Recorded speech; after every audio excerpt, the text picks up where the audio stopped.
പിതാവിൻ്റെയും പുത്രൻ്റെയും പരിശുദ്ധാത്മാവിൻ്റെയും നാമത്തിൽ ആമേൻ. എൻ്റെ പ്രിയപ്പെട്ടവരെ, ഇന്ന് ഓഗസ്റ്റ് 19 ബുധനാഴ്ച. അമ്മേ പരിശുദ്ധ അമ്മേ, അമ്മേ പരിശുദ്ധ ദൈവമാതാവേ, കൃപാസനത്തിലൂടെ ഞങ്ങൾക്കും ഞങ്ങളുടെ ദേശത്തിനും അമ്മ മധ്യസ്ഥം തേടി തന്ന എല്ലാ അനുഗ്രഹങ്ങൾക്കും കൃപകൾക്കും ഞങ്ങളിപ്പോൾ ഹൃദയം നിറഞ്ഞ നന്ദി പറയുന്നു.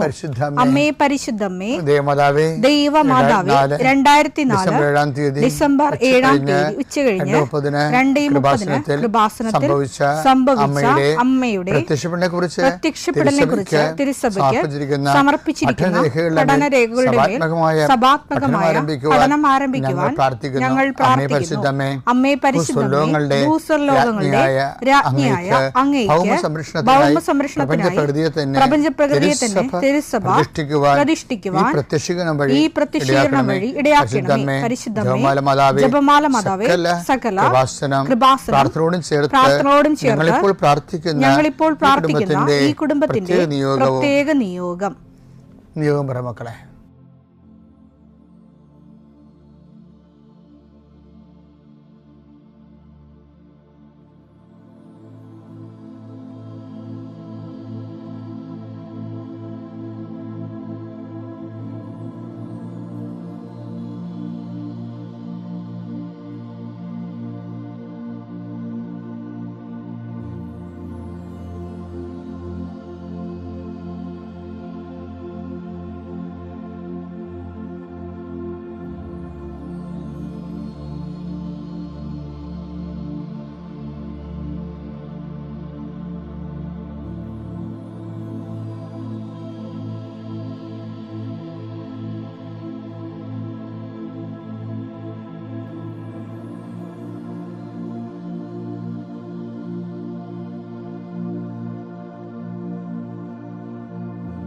അമ്മയുടെ പ്രത്യക്ഷീകരണത്തിന്റെ ഈ അനുഗ്രഹവേളയിൽ ഞങ്ങൾക്ക് സാധിച്ചു തരുവാൻ കനിയണമേ. ആമേൻ. വിശ്വാസ പ്രമാണം. സർവശക്തനായ പിതാവും ആകാശത്തിന്റെയും ഭൂമിയുടെയും സൃഷ്ടാവുമായ ദൈവത്തിൽ ഞാൻ വിശ്വസിക്കുന്നു.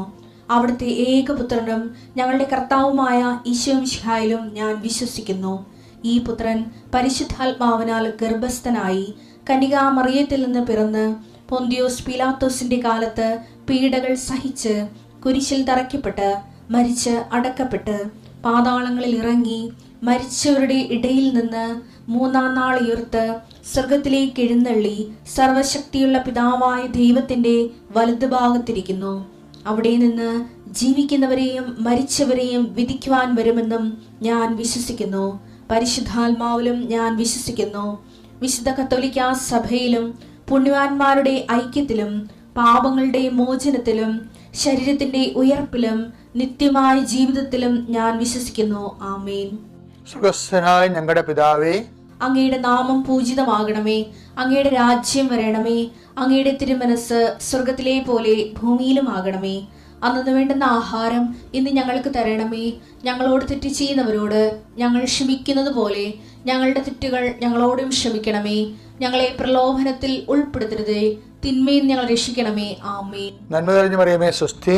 കർത്താവ് അങ്ങയുടെ കൂടെ സ്ത്രീകളിൽ അങ്ങ് അനുഗ്രഹിക്കപ്പെട്ടവളാകുന്നു. അങ്ങയുടെ ഉദരത്തിൻ ഫലമായി ഈശോ അനുഗ്രഹിക്കപ്പെട്ടവനാകുന്നു. പരിശുദ്ധ മറിയമേ, തമ്പുരാന്റെ അമ്മേ, പാപികളായ ഞങ്ങൾക്ക് വേണ്ടി ഇപ്പോഴും ഞങ്ങളുടെ മരണസമയത്തും തമ്പുരാനോട് അപേക്ഷിക്കണമേ. ആമേൻ. നിന്റെ ഉന്നതമായ നാമത്തിന് സ്തോത്രം ചെയ്യുന്നു. കർത്താവേ, നിന്റെ വിശുദ്ധ പൗരോഹിത്യത്തെ മഹത്വപ്പെടുന്നു. കർത്താവ്, ഈ പ്രഭാതത്തിലെ അങ്ങയുടെ മക്കളെ കാത്തു കൊതിച്ചിരിക്കുകയാണ് ഈശോയെ, നിന്റെ വലതുകരത്തിൻ്റെ ഒരാശീർവാദം കിട്ടാൻ വേണ്ടി. കർത്താവ്, ഇന്ന് യാത്രയ്ക്ക് ഒരുങ്ങുന്ന ഓരോ മക്കളുണ്ട്. ഓരോ ഉദ്യമങ്ങളിലൂടെ മനസ്സിൽ വിചാരിച്ചുകൊണ്ട് പോണവരുണ്ട്. ഓരോ ലക്ഷ്യങ്ങൾ മനസ്സിൽ വെച്ച് പോകുന്നവരുണ്ട്. കർത്താവേ, നിന്റെ തിരുമുറുവാർന്ന് ആണിപ്പെടുതാന്ന് വലതുകരം മക്കളുടെ ശിരസ് വെക്കണമേ. അവർ പോകുന്നിടത്തേക്കല്ല, നീ പോകുന്നിടത്തേക്കെല്ലാം ഞാൻ നിന്റെ കൂടെ വരുമെന്ന് കർത്താവ് അങ്ങ് പറഞ്ഞിട്ടുണ്ടല്ലോ ഈശോയെ. അങ്ങയുടെ സഞ്ചാര സാന്നിധ്യം അങ്ങയുടെ മക്കളുടെ കൂടെ ഉണ്ടായിരിക്കണമെന്ന് പ്രാർത്ഥിക്കുന്നു. കർത്താവേ, ഉദ്യോഗത്തിൻ്റെ കാര്യത്തിന് വേണ്ടി പോകുന്നവരുണ്ട്, പഠന കാര്യങ്ങൾക്ക് വേണ്ടി പോകുന്നവരുണ്ട്, ജീവിത വ്യാപാരങ്ങൾക്ക് സാമ്പത്തിക കാര്യങ്ങൾക്ക് വേണ്ടി പോകുന്നവരുണ്ട്, ജോലി സംബന്ധമായ കാര്യങ്ങൾക്ക് വേണ്ടി പോകുന്നത് അവരുടെ എല്ലാം കർത്താവിൻ്റെ തിരുസന്നിധിയിൽ സമർപ്പിക്കുന്നു. ടെസ്റ്റ്, ഇൻ്റർവ്യൂ, പരീക്ഷ, പിന്നെ ഏജൻസി, ക്രയവിക്രയങ്ങൾ, ജീവിതമാർഗങ്ങൾ, വിദൂര യാത്രകൾ, അങ്ങനെ ബന്ധുത്വം മുറക്ക് പോകുന്ന വിവാഹ യാത്രകൾ, ഈശോയെ എവിടെയെല്ലാമൊക്കെ പോകുന്നോ അവിടെയെല്ലാം അങ്ങയുടെ മക്കളുടെ കൂടെ നീ ഉണ്ടാകണമേ എന്ന് പ്രാർത്ഥിക്കുന്നു. ഇന്നത്തെ മുഴുവൻ യാത്രകളിൽ കർത്താവ് നിൻ്റെ കൂടെ ഉണ്ടാവുകയും മാതാവ് നിൻ്റെ വലതുകരം ഗ്രഹിക്കുകയും സഞ്ചാരി മാതാവ് രാത്രി നീ തിരികെ വരുമ്പോൾ നിന്നെ ആരോഗ്യത്തോടെയും സമാധാനത്തോടെയും സുരക്ഷിതമായി ദൈവം നിന്നെ തിരികെ എത്തിക്കുകയും ചെയ്യട്ടെ. നിത്യം പിതാവും പുത്രനും പരിശുദ്ധാത്മാവും ശ്രദ്ധിക്കുകയാണ്. എൻ്റെ പ്രിയപ്പെട്ടവരെ, നമ്മൾ 3-ാം ദിവസമാണ് നമ്മൾ ഇന്ന് പറയുന്നത്. ഹെബ്രായർ 4:16 കരുണയും കൃപാവരവും ലഭിക്കുന്നതിനായി നമുക്ക് പ്രത്യാശയോടെ കൃപാവരത്തിന്റെ സിംഹാസനത്തെ സമീപിക്കാം. അപ്പൊ കൃപാവരത്തിന്റെ സിംഹാസനം എന്താ നമ്മൾ കണ്ടു. 2 കൊരിന്ത്യർ 1:20 സകല വാഗ്ദാനം ക്രിസ്തുവിൽ അദ്ദേഹം തന്നെയാണ്. 1-ാം ദിവസം നമ്മൾ വിശ്വാസം ഒന്ന് കണ്ടു, സമീപിക്കാനുള്ള യോഗ്യത. 2-ാമത്തെ എന്താണ്? വിശുദ്ധി. 3-ാമത്തെ എന്താണ്? മാനസാന്തരം. 3-ാമത്തെ യോഗ്യത ഇന്നത്തെ ദിവസം നമ്മൾ പറയുന്ന മാനസാന്തരത്തെക്കുറിച്ചാണ്. അതിന് ഒരു വചനം നമ്മൾ പറയേണ്ടത് 1 യോഹന്നാൻ 1:9 എടുത്തേ. എന്നാൽ നാം പാപങ്ങൾ ഏറ്റുപറയുന്നെങ്കിൽ അവൻ വിശ്വസ്തനും നീതിമാനുമാകയാൽ പാപങ്ങൾ ക്ഷമിക്കുകയും എല്ലാ അനീതികളിൽ നിന്ന് നമ്മെ ശുദ്ധീകരിക്കുകയും ചെയ്യും. അപ്പൊ ഏറ്റുപറയുന്നത് പ്രധാനപ്പെട്ട വിഷയമാണ്. ആദിമകാലങ്ങളിലൊക്കെ ജനങ്ങളോട് പബ്ലിക്കായിട്ടാണ് ആൾക്കാർ പാപങ്ങൾ പറഞ്ഞുകൊണ്ടിരുന്നത്.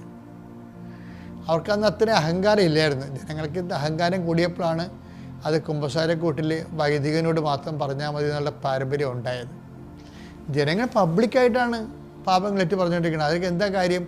അവർക്ക് ആ ഏറ്റുപറച്ചിലൂടെ വിശുദ്ധി ലഭിക്കുമെന്നും കർത്താവുമായിട്ട് ഐക്യപ്പെടുമെന്നും സ്വർഗരാജ്യത്ത് അവകാശിയാകണമെന്നും ദൈവത്തെ കൂടെ സഞ്ചരിക്കാൻ കഴിയുമ്പോൾ അവരെന്ത് കോംപ്രമൈസിനും തയ്യാറാകും. അനുതാപത്തോടെ അവർ പബ്ലിക്കായിട്ട് താൻ ചെയ്ത തെറ്റുകൾ പറയും. പക്ഷേ കാലാന്തരത്തിലാണത് കർത്താവ് യോഹന്നാന് കൊടുത്തിരിക്കുന്ന അപ്പോസ്തലന്മാർക്ക് കൊടുത്തിരിക്കുന്ന വാഗ്ദാനമില്ലേ, നിങ്ങൾ ആരുടെ പാപങ്ങൾ മോചിക്കുന്നുവോ അവ മോചിക്കപ്പെടും എന്നുള്ള ഈ യോഹന്നാൻ 20:23 അനുസരിച്ചുള്ള വാഗ്ദാനം അനുസരിച്ചുകൊണ്ടാണ് നമ്മളിപ്പോഴേ ആ പാരമ്പര്യം ഫോളോ ചെയ്തുകൊണ്ടാണ് നമ്മൾ ക്രിസ്തുവിൻ്റെ പ്രതിനിധിയായ വൈദികനോട് ക്രിസ്തുവിൻ്റെ നാമത്തിൽ പാപങ്ങൾ ഏറ്റുപറയുന്നത്. പക്ഷേ ഏറ്റുപറയുമ്പോൾ എന്താ സംഭവിക്കണത്? എന്നാൽ നാം പാപങ്ങൾ ഏറ്റുപറയുന്നെങ്കിൽ അവൻ വിശ്വസ്തനും നീതിമാനുമാകയാൽ പാപങ്ങൾ ക്ഷമിക്കുകയും എല്ലാ അനീതികളിൽ നിന്ന് നമ്മെ ശുദ്ധീകരിക്കുകയും ചെയ്യും. അപ്പൊ ഏറ്റുപറയുമ്പോൾ അനീതികളിൽ നിന്ന് നമ്മൾ ശുദ്ധീകരിക്കപ്പെടുകയാണ്.